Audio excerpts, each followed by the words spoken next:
तर इम्तियाज जलील यांनी राज्यसभेवर सडकून टीका केली असून राज यांचं अल्टिमेटम मुस्लिम समाजाला नसून राज ठाकरे समाजाला भरकवटत असल्याचं म्हणालेत आणि तसंच त्यांनी मुस्लिम समाजाला शांत राहण्याचं आवाहन सुद्धा केलं।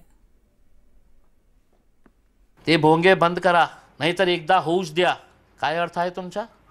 काय सांगायचं आहे तुम्हाला? एकदा होऊच द्या म्हणजे हे कळूनही सुद्धा पोलिसांनी काही कारवाई केली नसेल तर आम्हालाही बोलता येतं। देशामध्ये न्याय सगळ्यांसाठी, नियम सगळ्यांसाठी आहे। माझ्यासाठी वेगळं आहे आणि त्यांच्यासाठी वेगळं आहे नाही। चिंतेची बाब हे आहे की आज तुम्ही हे नाही केलं तर मी कायदा कानून आमच्या हातात घेणार आणि मी हे करणार। हे ओपन चॅलेंज अगर सरकारला देणार असेल आणि सरकार गप्प बसत असेल आणि इतकं शक्तिमान सरकार आहे।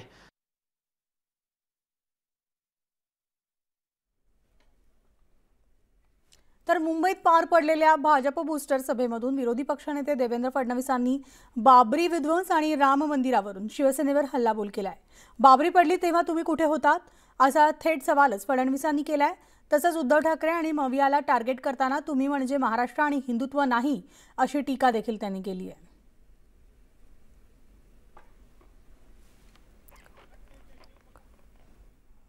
बत्तीस आरोपी होते, 32 आरोपी। कोण होते 32 आरोपी? लाल कृष्ण अडवाणी, डॉक्टर मुरली मनोहर जोशी, कल्याण सिंह जी, उमा भारती, विनय कटियार, साध्वी ऋतंबरा, महंत नृत्य गोपाल दास, रामविलास वेदांती, आचार्य धर्मेंद्र जी आणि त्यातला एक आरोपी या मंचावर उभा आहे जयभान सिंग पवैया। हे आरोपी होते 30 वर्ष बाबरी ढाचा पाडल्याच्या आरोपामध्ये ज्यांनी आरोप सहन केला ते जयभान सिंग पवैया या ठिकाणी आहे। या 32 आरोपीमध्ये तुमचा महाराष्ट्रातला कुठलाच नेता मला पाहायला मिळत नाही।